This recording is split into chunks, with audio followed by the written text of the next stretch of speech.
Bon, bien, bonjour tout le monde. Étant donné qu'il est 7 heures, tout le monde est 7 heures, on va commencer. Bonjour tout le monde, je m'appelle Guy Rousseau, je suis président du Forum Andréno.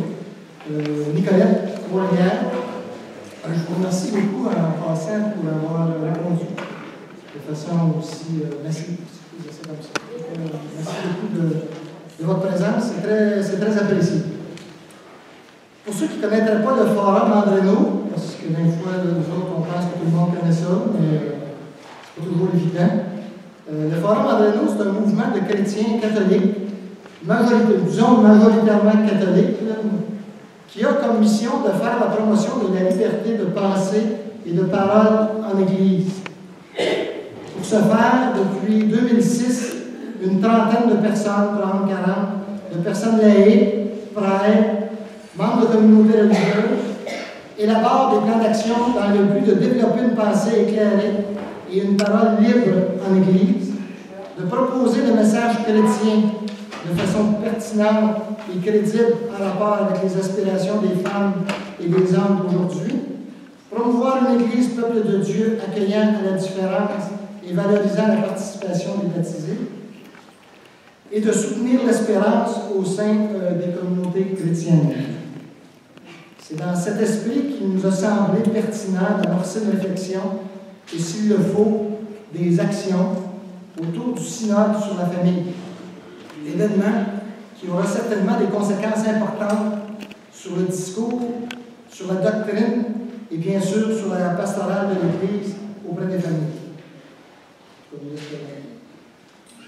En espérant que l'activité de ce soir vous permettra de développer votre esprit critique face à une doctrine ou à des normes, parfois rigoureuses et morales, dictées trop souvent par une institution qui a tendance à uniformiser le message évangélique à partir de conceptions traditionnelles de la famille, nous désirons, par cette réflexion, nous inscrire dans cette réflexion collective initiée par le pape François. Nous désirons susciter le débat auprès de chrétiens et de chrétiennes qui ont à cœur d'annoncer la bonne nouvelle. Une bonne nouvelle pour toutes les familles. Et cela, quel que soit le type de famille. Le Dieu de Jésus-Christ, auquel nous appartenons, est un Dieu d'amour et il est un Dieu accueillant, tolérant, patient, qui veut notre salut, notre libération et notre bonheur. Si le Dieu de Jésus-Christ est un Dieu Père ou Mère, et les deux, tel qu'il nous l'a révélé, il comprendra rapidement l'importance d'ajuster l'organisation familiale en fonction de chaque génération, de chaque époque, en considérant les différentes cultures, mais toujours en fonction de l'épanouissement de chacun de ses membres. C'est la grâce que je vous souhaite. Les curés qui m'ont appris ça. C'est la grâce que je vous souhaite. Et je vous souhaite bonne soirée. Et j'invite Michel Nolin à venir poursuivre l'animation.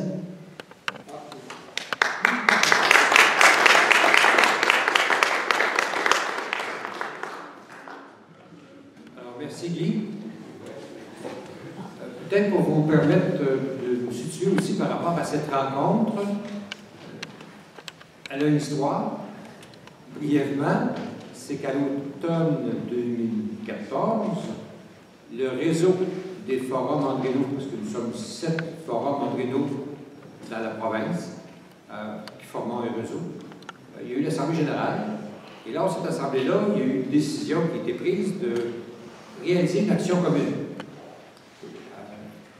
En ce qui a trait au forum Trois-Rivières-Nicolette Trois-Rivières, c'était dans un premier temps d'écrire une lettre qui va être envoyée au pape François, colligée avec d'autres documents, et ce sera fait fin mai, début juin, et aussi d'organiser la rencontre ce soir. Il y aura une synthèse, on peut dire, de la rencontre ce soir qui va être faite aussi. et qui sera annexé aux différents documents que nous enverra François. On sait qu'il y a du temps en masse, on va pouvoir lire ça, ça va faire plaisir. Sûrement. En conclusion, notre rencontre, vers, je ne sais pas quelle heure, 9h, 9h15, je vous parlerai des suites qu'il y aura conséquemment à ces travaux que réalisent ici les différents forums faisant partie du forum André. Le thème ou le filon de notre rencontre ce soir, c'est la famille, un peu comme Guy le disait, en relation avec le prochain synode. Mais faut-il définir la famille, ce qu'est la famille? Il y a une conception plus conventionnelle qui serait de dire père, mère, enfant, une espèce de famille nucléaire. Celle-ci est-elle une conception trop normative, trop restrictive par rapport à d'autres façons de voir? Est-ce que ma famille correspond à ma lignée sanguine? Mes parents, mes grands-parents, puis là, monter jusqu'aux ancêtres, si vous voulez. Mais que dire des femmes, des hommes, des couples qui adaptent de nouveaux venus au sein de leur famille, de leur entité? Que dire des personnes célibataires? Elles sont issues d'une famille que l'on pourrait qualifier peut-être de traditionnelle. Mais au-delà de la lignée parentale, peut-être qu'elles se rattachent à leur famille à travers leur groupe d'appartenance. Nous avons un bel exemple de la famille adaptée quand nous pensons à la Sainte Famille. Un père inconnu, une mère porteuse, des conjoints de fait. On se trouve. Madame Lucie, ou peut-être vous en dire quelques mots. Cette dernière, depuis des siècles, a été l'occasion d'un rassemblement de dizaines, centaines, milliers de personnes les dimanches et lors de d'autres événements. Alors, participez-vous, vous et moi, à ces rassemblements au sein de notre communauté paroissiale. Celle-ci, qualifiée de famille chrétienne, correspond-elle à une famille élargie? Alors, en 2015, vous comme moi observons diverses situations que vivent les personnes, les couples et les familles de notre entourage, mais aussi à travers le monde. Alors, ce personnage historique, Jésus, quel regard porterait-il par rapport à cette diversité de situations? Notre conférencière nous apportera un éclairage de ces réflexions et par la suite, nous pourrons échanger. Alors, c'est simplement pour vous mettre en contexte, mais pour bien saisir encore mieux l'objet de ce soir, il y a eu un synode en 2014, en octobre, et un qui va avoir lieu en 2015. Alors, j'invite Clément, qui est déjà là, pour un peu nous situer justement ces deux colloques, ces deux synodes. Une des premières décisions importantes de François, du pape François, ça a été de convoquer un synode sur la famille. Ça a eu lieu en octobre 2014 et le résultat a été l'adoption de 62 propositions. Cependant, la règle dit que pour que ce soit une position officielle émanant du synode, celui-là est un synode extraordinaire, il faut avoir les 2 tiers de vote. Alors, presque toutes les propositions ont obtenu les 2 tiers, les 62 propositions, sauf quelques-unes plus épineuses qui provoquent des débats depuis longtemps. La question des divorcés remariés par rapport à l'Eucharistie. Ça, c'était très, très partagé, mais ça avait quand même 60% de favorables. Et a sorti aussi dans les médias la question des couples homosexuels, du mariage entre personnes de même sexe. Bon, ça a été battu, mais il y a quand même eu 50% des gens qui voulaient examiner la situation et tout ça. Il y a des ouvertures qui sont sorties du synode de 2014. On ne connaît pas le document de travail pour le synode ordinaire de 2015 à Rome. La première fois, en 2014, il y avait 163 évêques, un évêque par pays. Maintenant, pour un synode ordinaire, les règles ne sont pas les mêmes. Comme l'exemple pour le Canada, au lieu d'un évêque représentant, il y en aura 3. Je souhaiterais qu'il y ait des femmes invitées, des religieux, etc. Mais le pape a une certaine discrétion sur la composition de son synode de 2015. Il y aura un document de travail, bon, je reviens à ça, c'est ce que je voulais dire, qui va être présenté peut-être à la fin de l'été. Ça s'appelle Instrumentis Laboris. C'est l'instrument, Instrumentum Laboris. C'est l'instrument et c'est à partir de ça que les débats se font au synode. Voilà à peu près l'information les plus simples là, pour nous mettre en situation. Merci Théban. Alors je pense que ça nous situe un petit peu de par cette réunion, cette rencontre ce soir. Il faut rencontrer nous, ça nous situe par rapport au synode. Allons au cœur du sujet. Pour présenter notre conférencière, j'invite René Laflamme à en faire la présentation.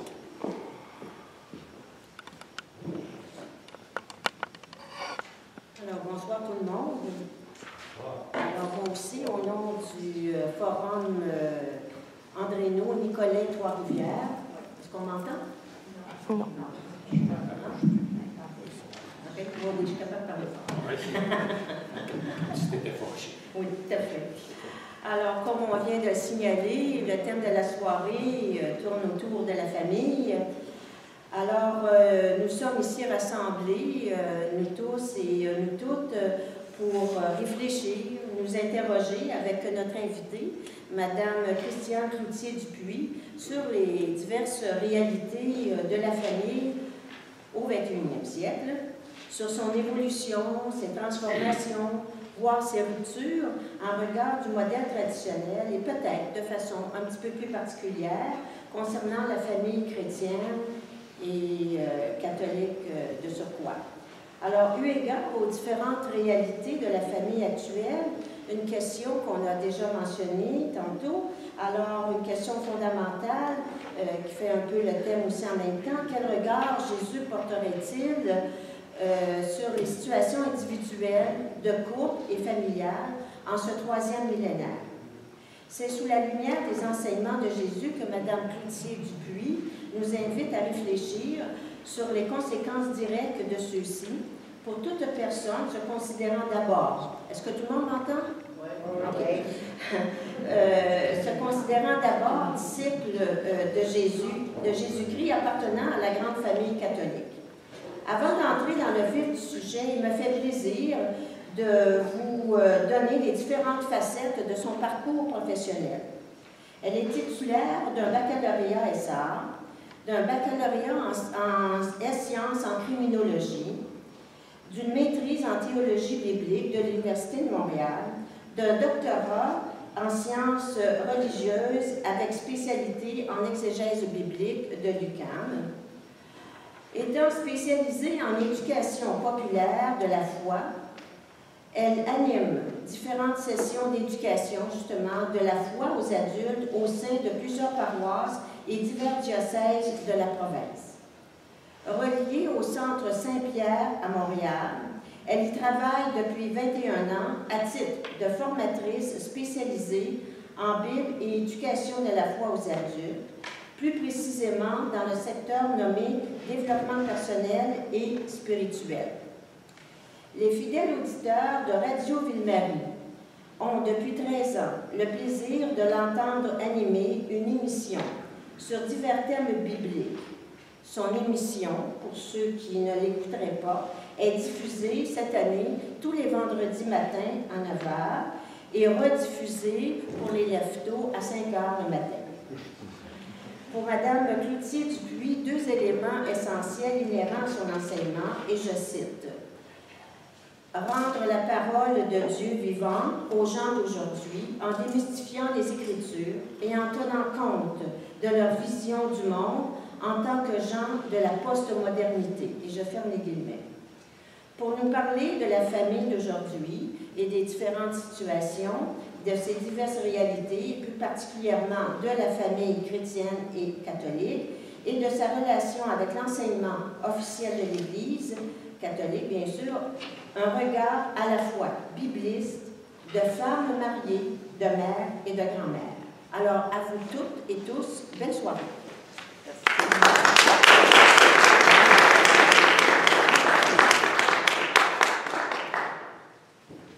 Bonsoir à vous toutes et tous.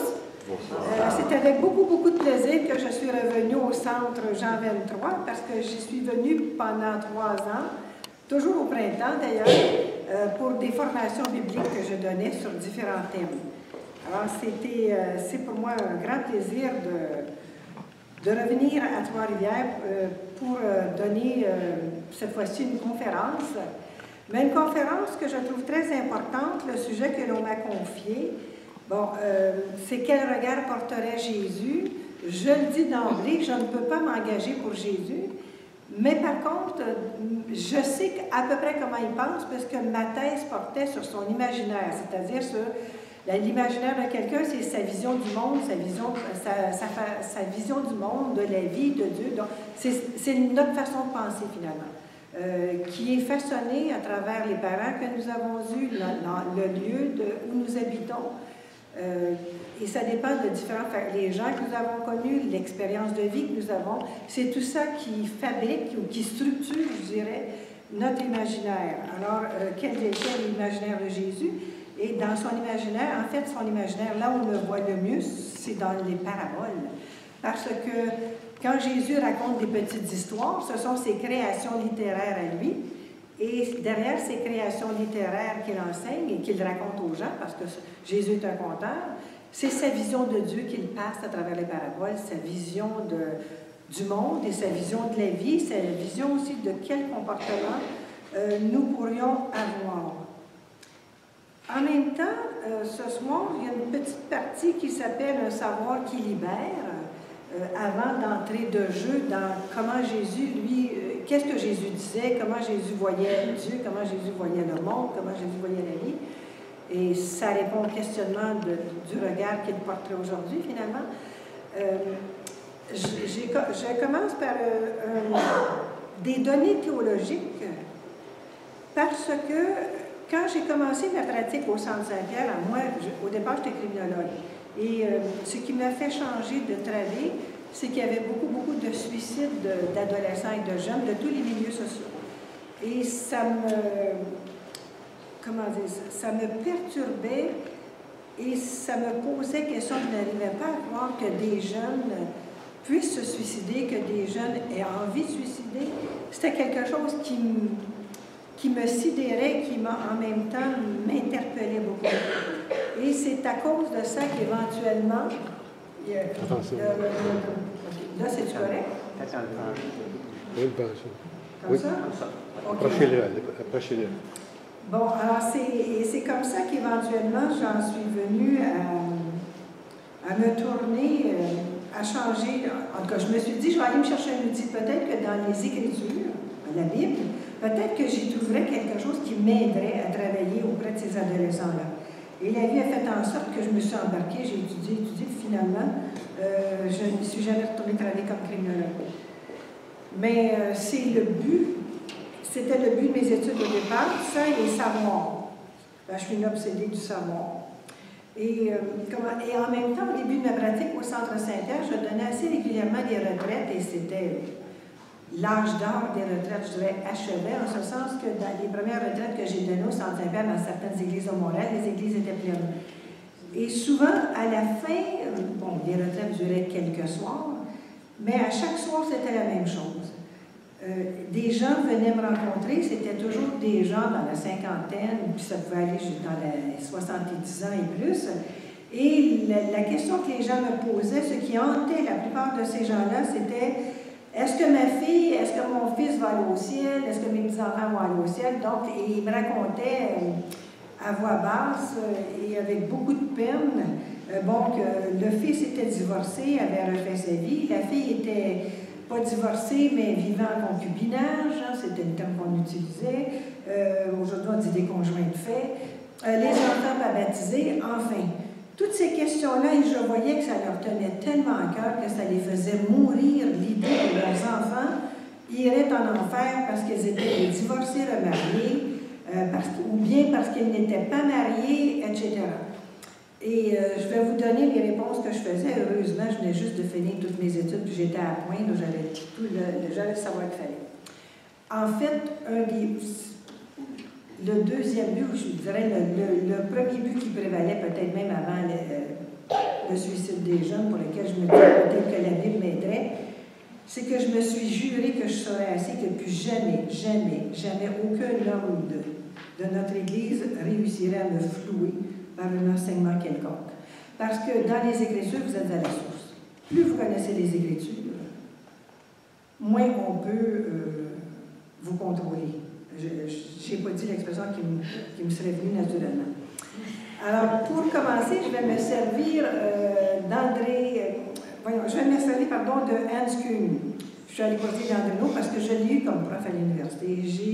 J'ai eu le plaisir de suivre 3 cours avec Andreno, dont son dernier d'ailleurs, qui se donnait l'été, il s'apportait sur le magistère incertain, c'est un de ses derniers livres.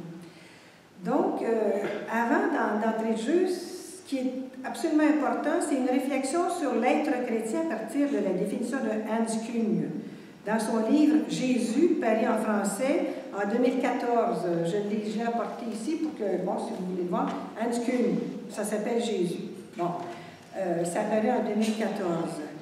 Et bon, je vais vous dire Küng tout de suite, parce que la plupart des gens disent Küng, on parle du même homme, c'est bien Küng.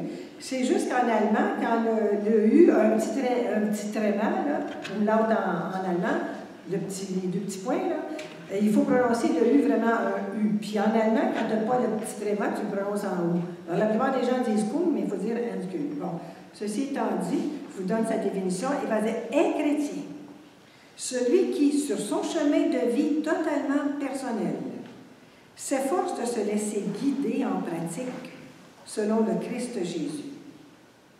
Et il ajoute, ce qu'il y a de plus urgent et libérateur pour notre spiritualité chrétienne, ce n'est pas de nous laisser guider d'abord en théorie et en pratique selon les formulations dogmatiques traditionnelles et règlements ecclésiaux qui sont des abstractions et n'ont pas de signification existentielle pour beaucoup de gens, mais il faut, selon la personne de Jésus elle-même, telle qu'elle nous apparaît à travers les témoignages bibliques. Donc, être chrétien, autrement dit, c'est suivre Jésus-Christ. Être chrétien, c'est se mettre à l'écoute de ce que Jésus enseigne à travers les évangiles de Luc, Marc et Matthieu. Ce sont les synoptiques. C'est là que vous retrouvez le Jésus de l'histoire, Jésus de Nazareth. Ce n'est pas dans l'évangile de Jean, qui est un évangile tout à fait théologique de la fin du 1er siècle, début du 2e siècle. Et cette communauté-là n'a jamais connu Jésus de toute façon, ne l'a jamais rencontré, et le but de l'évangile de Jean n'est pas de parler du Jésus de l'histoire. Donc, ces citations d'Hans Küng viennent corroborer les interrogations posées par le sujet de cette conférence. Ce qui doit prévaloir chez le chrétien, c'est d'abord ce que Jésus enseigne et ce que Jésus demande, puisque le sens authentique de être chrétien signifie appartenir au groupe de Jésus, signifie être son disciple, signifie nécessairement à ce moment-là le suivre. Et ce qu'il indique, et le suivre et suivre surtout ce que lui dit, en tenant compte toujours des personnes et du vécu des personnes. Jamais Jésus, dans ce qu'il enseigne, dans ce qu'il dit, dans ce qu'il fait, n'exige de quelqu'un ce qui est au-dessus de ses forces ou ce que ce quelqu'un ne pourrait jamais faire ou ne peut pas faire pour toutes sortes de raisons. La plus belle parabole qui vous indique cela, c'est la parabole des ouvriers au salaire égal. Que dans toutes les Bibles, vous allez retrouver la parabole des ouvriers de la première heure. Titre pourri, soit dit en passant. Titre qui n'a absolument rien à voir avec le sens de la parabole, parce que dans cette parabole-là, Jésus nous parle, c'est quoi la justice de Dieu? Et la justice de Dieu, c'est le maître de la vigne qui va chercher les ouvriers très tôt le matin, 6 heures du matin, ensuite à 9 heures, ensuite à midi, ensuite à 3 heures, ensuite à 5 heures. Le maître de la vigne, pour les Juifs qui écoutaient la parabole, qui étaient assis à terre, qui écoutaient Jésus, ils savaient en partant que le maître de la vigne, dans la Bible, dans l'Ancien Testament, c'est Dieu. La vigne, c'est le peuple d'Israël. Et les ouvriers, c'est ceux qui travaillent à la vigne. Donc, c'est les petits juifs et les petites juives. Et là, dans cette parabole, qui est une de ses plus belles, Jésus laisse entendre que c'est Dieu lui-même qui nous choisit chacun et chacune et qu'il ne délègue pas ça à l'intendant. C'est tellement important le fait que nous soyons des humains, c'est tellement important ce à quoi nous sommes appelés que Jésus est après nous dire que c'est Dieu lui-même qui nous choisit. Et le maître de la vigne choisit les gens en fonction de leurs compétences et de leur qualité, de leur santé, de leur capacité. Ceux qui le demandent à 6 heures du matin, croyez-moi qu'il faut qu'ils soient en forme, il faut qu'ils soient en santé. Hein, c'est des gars qui sont dans vingtaine, dans trentaine, qui ont de l'expérience, qui sont solides. À 9 heures, c'est ceux encore qui restent, qui sont les plus solides parmi la gang qui reste. À midi, hein, ils crèment. D'heure en heure, ils crèment le monde. À 5 heures d'après-midi, qu'est-ce que vous pensez qu'il reste? Il n'y a plus rien que des restants. Et les restants qui sont là, ils leur demandent rien qu'une heure. Pourquoi? Parce qu'ils ne pourraient jamais faire d'autre chose. Alors là, Jésus est après nous dire qu'on est choisi en fonction de notre compétence. Bien, le mot compétence, on est choisi en fonction de ce que nous sommes foncièrement et de ce que nous sommes capables de donner. Et jamais Dieu ne nous demandera ce que nous ne sommes pas capables de faire. Ça, c'est l'authentique sens de la parabole des ouvriers au salaire égal. Le titre vient de Daniel Margaret, un grand exégète suisse. Et le dernier verset, quand on regarde, c'est en Matthieu, chapitre 20, versets 1 à 15. La parabole se termine au verset 15. Malheureusement, Matthieu a ajouté le petit verset, les premiers seront les derniers seront les premiers. Vous retrouvez exactement ce même verset-là au chapitre 19, juste avant le chapitre 20, et c'est le dernier verset du chapitre 19, et vous le retrouvez aussi quelques chapitres plus loin. Ça, on appelle ça une parole flottante de Jésus. Et Matthieu a essayé de la passer où est-ce qu'il pensait qu'elle était bonne. Le problème, c'est que le jour où Matthieu a fait ça avec cette parabole-là, il a bloqué la parabole. Parce que les pères de l'Église ont tous interprété la parabole à partir du verset 16, qui n'a jamais appartenu à la parabole. Vous vous figurez? Donc, on est toujours parti des premiers qui seront les derniers. Et on a toujours donné la belle partie aux derniers et pas aux premiers. Ça a développé chez les catholiques d'Occident en particulier, dire, bien, moins on performe et moins on est bon, plus on plaît au Seigneur. Hein? Surtout ne pas viser d'être bon. Hein? Bon, je referme tout de suite. Mais en fait, ce que Jésus voulait simplement nous dire, c'est que Dieu est tendresse, Dieu est amour, plus que ça, Dieu est délicatesse. Tellement délicat que dans sa parabole, c'est Dieu lui-même qui choisit les ouvriers. Hein? Le maître de la vigne, c'est symbolique, c'est Dieu de la vie. Et quand il s'agit de la paye, ça c'est peu important, c'est l'intendant qui le fait. Parce que ça, la paye, c'est pas grave. C'est le choix qui est important. Et ce que Jésus voulait qu'on comprenne, c'est peu importe qui nous sommes, peu importe nos capacités, nos qualités, nos compétences, nos non-compétences, nos défauts, nos fragilités, nos manques de force ou nos manques d'habilité dans telle ou telle chose, c'est ce qui fait qu'on est des ouvriers soit du matin, ou soit qui nous demande quand il est rendu midi, ou qui nous demande à 3 heures l'après-midi, ou qui nous demande à 5 heures. Ça nous montre un Dieu tellement soucieux de qui nous sommes qu'il ne nous demandera jamais ce que nous ne pourrons jamais faire. Et maintenant, avant d'aller, là, je vous ai parlé un petit peu de c'est ça l'imaginaire de Jésus. Dans cette parabole-là, on voit comment lui voit Dieu. Et surtout, comment lui, il comprend Dieu. Et comment il essaie de nous expliquer Dieu. Et comment il essaie de nous donner Dieu en nous laissant entendre de ne pas paniquer et en autant qu'on répond à son appel, même si notre appel semble minime ou même si notre appel ne semble pas aussi important que quelqu'un qui a une fonction tellement évidente, c'est pas grave. Il est après nous dire, c'est pas la fonction qui est importante, c'est ta réponse à l'appel. Ça change toute la donne. Alors maintenant, on passe de ça à un savoir qui libère. Et c'est ça que je répondais aux parents qui étaient tellement inquiets. Écoutez, ça me crevait le cœur, j'en revenais pas. J'ignorais totalement que les gens pouvaient être aussi poignés. Et là, je parle joie volontairement, parce que je ne peux pas vous dire que les gens étaient poignés, ça n'a pas de sens. C'est poigné, dans le sens, tu sais. Par ça, parce que, à cause de la famille peut-être dans laquelle je suis née, j'avoue que ça ne m'avait jamais traversé l'esprit, j'avais aucun problème avec ça. Et mes études m'avaient aidé, c'est sûr, là. Mais j'ai été élevée par des parents qui étaient des libertaires. Je voudrais remarquer que ce n'est pas des libertins. Le marquis de Sade est un libertin, mais ça n'a rien à voir avec mes parents. Être des libertaires, c'est avoir gardé la liberté de penser. C'est pas parce que tout le monde pense de la même façon que tu es obligé de penser ça. Ça, c'était mes parents. Donc, c'est sûr qu'il y a des choses qui, en quelque part, m'avaient passé 10 pieds par-dessus la tête, là. Alors, très peu de chrétiens ou de chrétiennes semblent savoir, et je me suis demandé, je ne devrais pas plutôt dire, beaucoup de chrétiens et de chrétiennes, y compris une bonne partie du clergé, semblent ignorer que le mariage est devenu un sacrement seulement en 1215. Il y a une date précise, 1215, s'il vous plaît. Et que jusque-là, il n'y avait pas dans l'Église catholique romaine de sacrement de mariage comme tel. Parce que jusque-là, le mariage comme institution humaine, sociale et civile existait, mais n'existait que pour les aristocrates et les riches. Et le mariage n'existait en forme, je dirais, en forme concrète que parce que les aristocrates et les riches avaient besoin d'un contrat de mariage. C'était toujours des ententes entre les deux familles. Mais il n'y avait pas de sacrement du mariage qui était donné comme tel.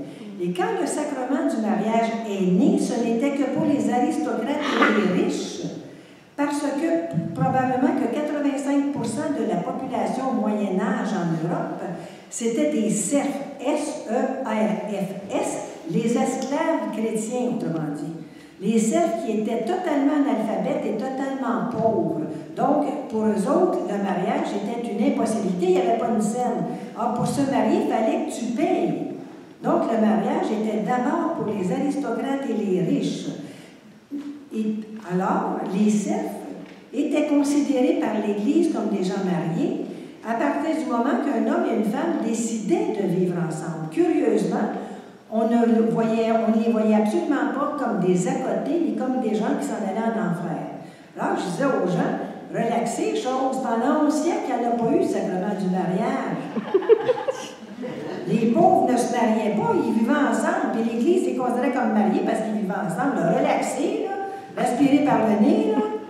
Hein? Et jusqu'au 11e siècle, jusqu'au schisme d'Orient, du schisme d'Orient d'Occident qui a eu lieu en 1054, le mariage, c'est-à-dire le divorce, était permis partout dans l'Ecclésia catholicos. Hein? Ecclésia veut dire, on a traduit ça par l'Église, mais le vrai sens du mot Ecclésia, c'est l'Assemblée. Catholicos veut dire universel. Ça veut pas. Et alors nous, on devrait toujours dire qu'on appartient à l'Église catholique romaine, parce qu'il y a plein d'églises catholiques orientales. Donc l'Église catholique universelle, c'est pas l'Église catholique romaine, c'est l'ensemble des églises à travers le monde. Là. Mais ça, malheureusement, ici, je pense peut-être que c'est surtout les catholiques qui ne le savent pas. Remarquez que je n'ai pas été faire des enquêtes Jebidon dans les autres confessions religieuses chrétiennes. Là. En fait, je ne le sais pas, mais ce que je sais, c'est que la plupart des catholiques, et je sais que parce que les prêtres me le disaient en pleine face, ils n'avaient pas l'air à le savoir eux-mêmes. Donc, le divorce et le mariage des prêtres ont été permis dans l'Église catholique. Ça, c'est l'Église jusqu'au 11e siècle. Jusqu'au 11e siècle, il n'y avait qu'une Église catholique. Il y avait l'Église qui parlait latin, ça, c'est l'Europe de l'Ouest d'aujourd'hui.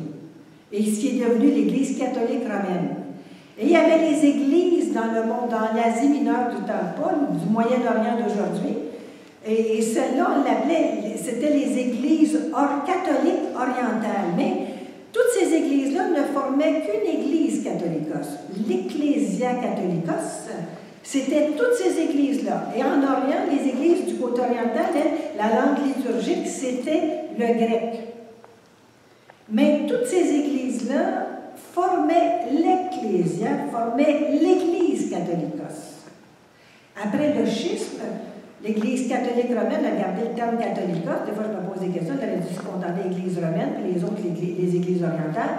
Mais ils ont décidé de garder le mot catholicos.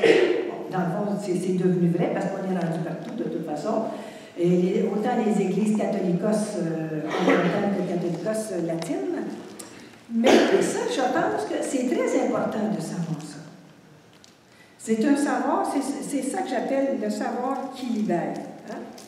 Alors, pour les gens riches, c'était le contrat de mariage, c'était un contrat civil, c'était un contrat chez le notaire, c'était un contrat d'affaires qui tenait lieu de mariage officiel. Et pour les pauvres serfs qui étaient totalement analphabètes et pauvres, il suffisait qu'un homme et une femme décident de vivre ensemble et ils étaient mariés. Autre chose importante à savoir également, bien ça je vous l'ai dit, c'est que le divorce était permis partout dans l'Église catholicos, jusqu'au schisme d'Orient et d'Occident. Mais ça a pris de nombreuses années avant que dans l'Église catholique romaine, on interdise le divorce. C'est quand on a fait du mariage un sacrement que là, on a interdit par le fait même le divorce. Et on en a profité aussi pour faire d'autres ménages, et c'est à partir de ce moment-là que le mariage des prêtres aussi a été interdit. Et le mariage des prêtres est toujours permis dans les églises catholiques orientales, à moins que le futur ordonné veuille faire carrière et devenir évêque. Il veut se contenter d'être pasteur, d'être prêtre, et quand je dis se contenter, je déteste l'expression, mais si pour lui être pasteur, c'est ce qui le nourrit, qu'il ne vise pas de faire carrière, il y a le droit au mariage. Bon. Alors ça, je pense que ça aussi, c'est extrêmement important de le savoir. Hein? Donc, et c'est important aussi de savoir que ce que je viens de vous communiquer, ce n'est pas dans l'histoire de l'Église que je l'ai appris. Mais c'est sûr qu'en sacramentaire, un cours d'université de Montréal sacramentaire, j'ai appris aussi que les sacrements là, sont nés à différents siècles, bien sûr, et qu'en exégèse, on dit, bon, l'Eucharistie, c'est Jésus, la dernière sainte, et le baptême viendrait de Paul, chapitre 6 aux Romains. Hein, parce que le baptême de Jésus, le baptême chrétien, c'est deux choses totalement différentes. Hein. Mais ce n'est pas évident, parce que j'ai déjà entendu un évêque qui a commencé une homélie en disant que le baptême chrétien et le baptême de Jean, c'était exactement la même chose. Je me suis dit, oh, peut-être, il faudrait qu'il aille se recycler, hein? Parce que c'est totalement différent. Le baptême de Jésus, c'est le baptême reçu par Jean-Baptiste. On est en milieu juif, on est dans la religion juive, puis ça n'a rien à voir avec le baptême chrétien, qui est une initiation, qui est un baptême d'initiation, hein, un rite d'initiation à devenir chrétien. Alors, donc, moi, là où j'ai pris mon savoir, c'est en lisant des médiévistes, en fait, des historiens, des docteurs en histoire, spécialistes. Et vous savez que c'est en France que l'on a, dans le moment, les plus grands spécialistes de l'histoire du Moyen-Âge, partout, je dirais même presque sur la planète. Et ils ont un outil qui a été mis au monde dans les années 1930, qu'on appelle la Nouvelle Histoire. Et c'est une façon de revoir l'histoire, de refaire ses devoirs, d'aller voir tous, enfin, comment regarder les faits et gestes qu'on apprenait avant juste des dates et des choses. Et c'est à travers ces livres-là que j'ai appris plein de choses, y compris sur le sacrement du mariage, y compris sur les raisons, pourquoi le mariage devient un sacrement, etc. Et je vous donne quelques noms de médiévistes géniaux, des hommes qui ont une culture sans fond. Jean Delumeau, Georges Duby, Jacques Le Goff et Georges Ladurie. Je pense qu'ils sont tous encore vivants. Je me demande si... Bon, il y en a quelques-uns qui ont pris leur retraite, mais c'est des êtres exceptionnels, des grands spécialistes du Moyen-Âge. Et bien sûr, tous les écrits du Moyen-Âge étaient en latin.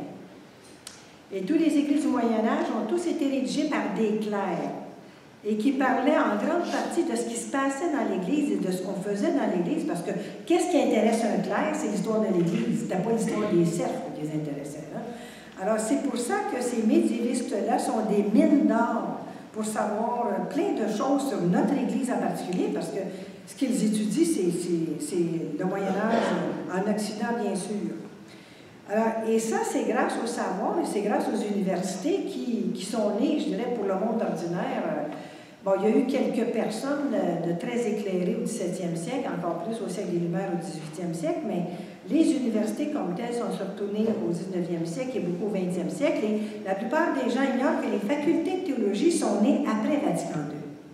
Avant Vatican II, les facultés de théologie n'existaient pas. Elles existaient dans le monde protestant, mais pas chez les catholiques. C'est le grand séminaire qui devenait lieu de faculté de théologie. Et allaient au grand séminaire ceux qui voulaient devenir prêtres. De sorte que les laïcs, peu importe qui ils étaient, les laïcs n'avaient aucun savoir en théologie, n'avaient aucun savoir en sacramentaire, n'avaient aucun savoir en ecclésiologie, n'avaient aucun savoir en Bible, bien sûr.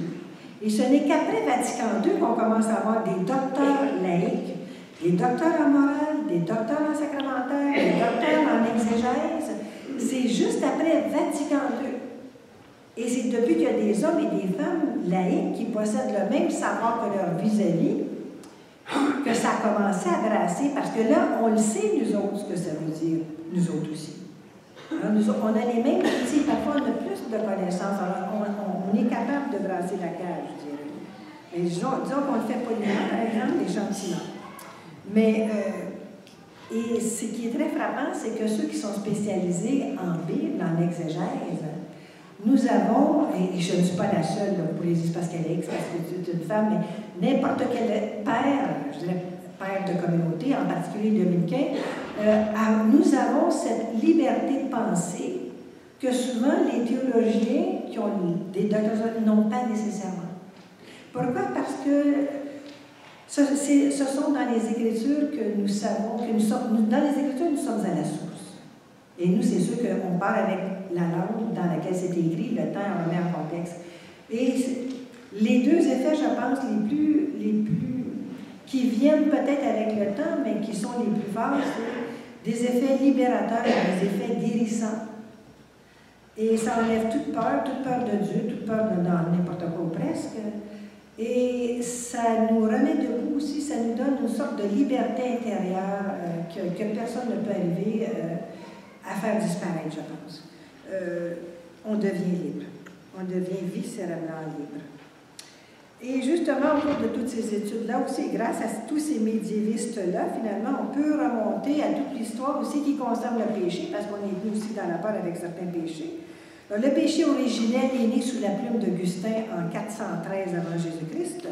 Avant 413 avant Jésus-Christ, les chrétiens qui sont morts avant ça n'avaient jamais entendu parler de leur vie du péché originel.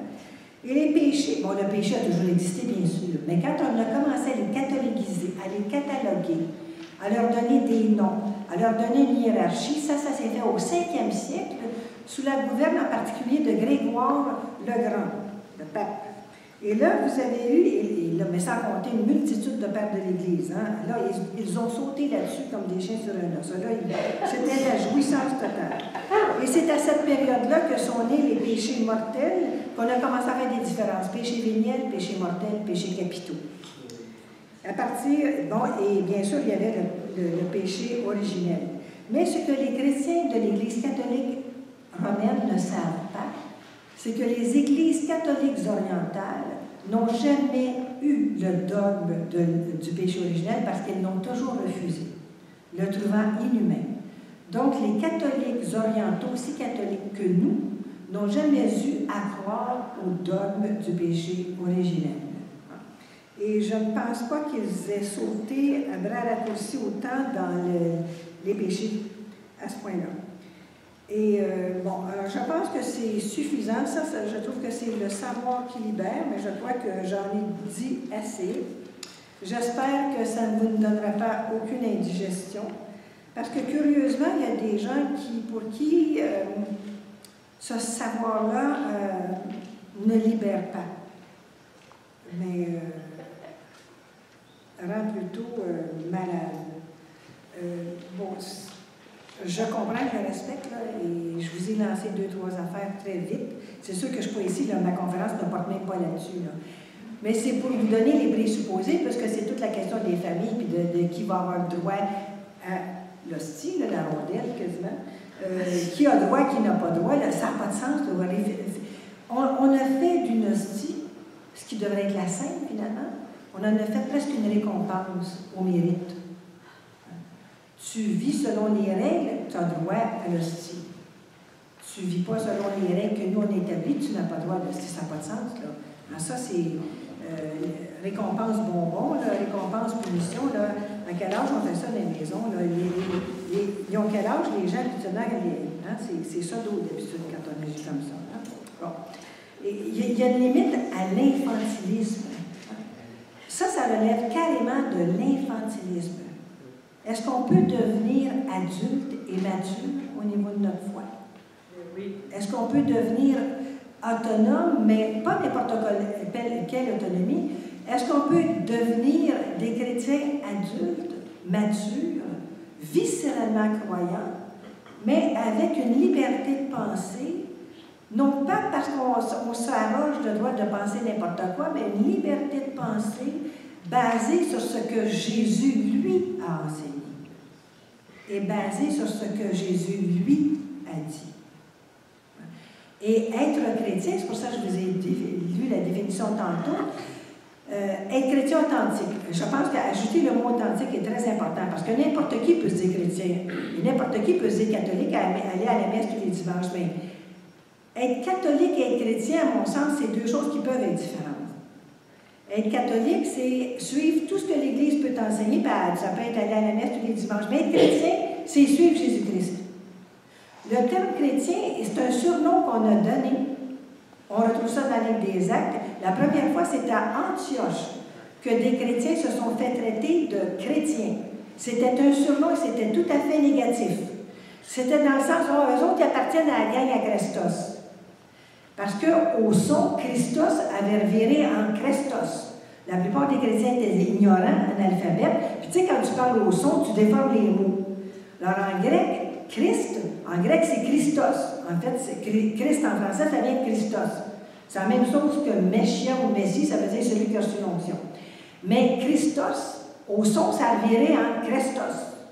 Et quand on a voulu dire, en parlant d'eux autres, ils croient en Christos, ils ne parlaient même pas de Jésus, eux autres, ils croient en Christos, la gang à Christos. Et c'était même négatif. Donc, chrétien veut dire que tu appartiens à la gang à Christos. Alors, si j'appartiens à la gang à Christos, la moindre des choses, je pense, c'est que je connaisse Christos, le gars qui est la tête de la gang. Mais si je ne sais pas ce que Christos a dit, ou si je ne comprends pas ses paroles, ou si je ne comprends pas pourquoi est-ce qu'il a fait des guérisons, ou pourquoi est-ce qu'il a fait des exorcismes, puis dans quelle situation, et c'est quoi ces paraboles, et qu'est-ce que ça veut dire, ces paraboles? Comment est-ce que je peux le suivre? Comment est-ce que je peux me dire, disciple de Christos, chose si je ne comprends même pas ce qu'il dit? Et justement, la parabole que je vous ai expliquée, c'est à mon Dieu. Quand je l'ai entendu, c'est un évêque qui a donné l'explication. Il a donné l'explication de Jean Chrysostome du 5e siècle. Hein? Et on disait, bien, les premiers, là, du matin, là, c'est les Juifs. Puis la dernière heure, là, c'est les gentils. Les gentils, c'est tous les chrétiens là, qui n'étaient pas juifs puis qui sont devenus chrétiens. Bien là, il dit aujourd'hui, bien, il dit la première heure, c'est les chrétiens de souche. Puis la dernière heure, bien, c'est ceux qui sont appelés à devenir chrétiens. Et je me dis, ça, c'est fort, là, ça. Je te dis qu'ils en ont de l'argent quand tu vas sortir d'ici. Quel message, chose. Puis là, il y en a combien là, qui veulent devenir chrétiens catholiques de nos jours, là? Hein? Il y en a combien, là? Bon. Et nous autres, les vieux chrétiens de souche. Bon. Mais c'est pas ça que la barrière. J'ai pas osé, ça me tentait, parce que je le connais bien, ça me tentait à la fin de l'année, elle dit, je pense que vous êtes resté au 5e siècle, Monseigneur, ça aurait été bien que vous réfléchissiez à ce que ça veut dire. Alors, maintenant, les passages, je trouve, qui sont élémentaires, qui sont cruciaux, qui sont très importants. Bon, j'avais choisi des passages de l'Ancien Testament sur l'homosexualité, parce que ça fait partie aussi de la norme des nouvelles familles et tout ça. Mais c'est sûr et certain que dans l'Ancien Testament, il y a dans le Lévitique où on parle de l'homosexualité, et ce que l'on dit, c'est bien sûr que ça ne peut pas faire plaisir aux homosexuels. C'est dit, tu ne coucheras pas avec un homme comme on couche avec une femme, ce serait une abomination. Et c'est bien sûr que la punition, c'est la lapidation des deux. Bon. Et Paul, dans le Nouveau Testament, il n'y a qu'un endroit où on parle de l'homosexualité. C'est très, très étrange. Ce n'est que dans l'Épître aux Romains. Et c'est tout d'un coup, à propos de rien, ça vient comme un cheveu sur la soupe, ce qui fait que moi, je me pose pas mal de questions sur l'auteur. Et il commence en disant que tous ceux qui n'arrivent pas à croire au Dieu dans lequel nous croyons, nous les chrétiens, donc nous croyons le Dieu des Juifs est le Dieu des chrétiens, le Dieu des chrétiens est le Dieu des Juifs. Donc, autrement dit, tous ceux qui ne croient pas au Dieu dans lequel nous on croit, et là il fait allusion à tous les autres, tous ces contemporains qui appartiennent à toutes sortes de religions. Or, pour lui, tous ceux qui appartiennent à d'autres religions devraient découvrir le vrai Dieu, l'authentique Dieu, parce que pour Paul, c'est la nature qui devrait nous dire qu'il y a un seul Dieu, et bon, etc. Et là, il dit que parce que ces humains-là ne veulent pas croire en Dieu, et je pourrais remarquer de toute cette culpabilité, bien, c'est pourquoi Dieu les a livrés par les convoitises de leur cœur à l'impureté où ils avilissent eux-mêmes leur propre corps. Ils ont échangé la vérité de Dieu contre le mensonge, adoré et servi la créature au lieu du Créateur. Bon. Et là, c'est pourquoi Dieu les a livrés à des passions avilisantes, Leurs femmes ont échangé les rapports naturels pour des rapports contre nature. Les hommes de même nature, abandonnant les rapports naturels avec la femme, se sont enflammés de désir les uns pour les autres comme étant l'abomination d'homme à homme et recevant en leur personne le juste salaire de leur égarement. Inutile de vous dire que le juste salaire, tu vas aller là où vous pensez qu'on vous enseignait, qu'on vous envoyait autrefois. Que là, on nous envoie moins souvent à cet endroit-là. Et curieusement, il y a dans le deuxième livre des rois, et dans le premier livre des rois, on nous raconte les amours, ça on en parle moins souvent par exemple, les amours entre Jonathan et David. Très peu de gens sont au courant des amours entre Jonathan et David. Alors, au premier livre Samuel en 18-14, Jonathan fit alliance avec David parce qu'il l'aimait comme lui-même. Jonathan se dépouilla du manteau qu'il portait et le donna à David ainsi que ses habits jusqu'à son épée, son arc et son ceinturon. Mais je vous ferai remarquer que les psys, s'ils font une lecture symbolique de ça, ça devient assez inquiétant. L'épée, etc. Bon. Et le manteau, dans l'Ancien Testament, enlever le manteau de quelqu'un comme, je pense que c'est Ruth, quand elle est avec Boaz, son beau-père, on dit qu'elle lui enlève son manteau, c'est une façon très pudique de dire on a une relation sexuelle avec lui. Une façon tout... Et voyez-vous, c'est pour ça que je dis tout le temps aux gens, en quelque part, à un moment donné, si on veut comprendre les Écritures, il n'y en a pas de recette magique, il faut étudier. Parce qu'il y a des expressions qu'il faut les savoir. Il faut les savoir parce que dans le monde juif, on a des expressions qui comme même dans le Nouveau Testament, connaître quelqu'un au sens biblique du terme, que tu sois dans l'Ancien Nouveau Testament, c'est le connaître sexuellement parlant. Alors, bon, en 1 Samuel 20 aussi, il va y avoir, bon, c'est « Va tranquille, puisque nous avons l'un et l'autre prêté ce serment au nom du Seigneur, que le Seigneur soit entre toi et moi, entre ta descendance et ma descendance à jamais. » Et, et David se mit en route et s'en alla. Et finalement, la dernière et la meilleure, je l'ai gardée pour la fin aussi, deuxième livre de Samuel, chapitre 1, verset 26, c'est David qui parle à Jonathan. « Que de peine j'ai pour toi, Jonathan, mon frère. Je t'aimais tant. Ton amitié était pour moi une merveille, plus belle que l'amour des femmes. » Je pense que c'est assez clair. Pas besoin de se faire un dessin. Mais c'est tout ce que je veux dire au sujet au fond, ce que je veux dire, c'est que l'homosexualité a toujours existé. Et que le 20e siècle nous a appris aussi que c'est physiologique et que ceux qui naissent homosexuels, il n'y a aucun correctif, aucune pilule, aucune thérapie qui peut changer ça. Hein, c'est physiologique carrément. Je ne parle pas des bis, hein, les bis, ceux qui vont d'un bord puis de l'autre, ça c'est une autre affaire. Je parle de ceux qui naissent homosexuels, c'est tout à fait différent. Et de là, on va passer à Jésus. Et là, je vais prendre quelques gorgées, je vais changer. Parce que je ne suis pas habituée à être assise quand je donne des formations. Et encore moins être assise comme ça, d'en haut. Habituellement, j'aime être avec le monde. Alors, ce qui est le plus important, je trouve, est-ce que vous entendez bien? Alors, peut-être le mettre ici, là. Bien là, il faudrait peut-être que je recule un peu parce que je vais tomber sous l'eau. Oui, je vais commencer. Alors, ce qui est important, c'est de bien comprendre d'abord la mission de Jésus. La mission de Jésus, Luc nous la rapporte de façon très belle au chapitre 4, versets 16 à 21. Et vous avez Jésus, qui rentre dans une synagogue, qui déroule le rouleau, qui lit un passage d'Isaïe. Et le passage d'Isaïe, c'est celui-ci.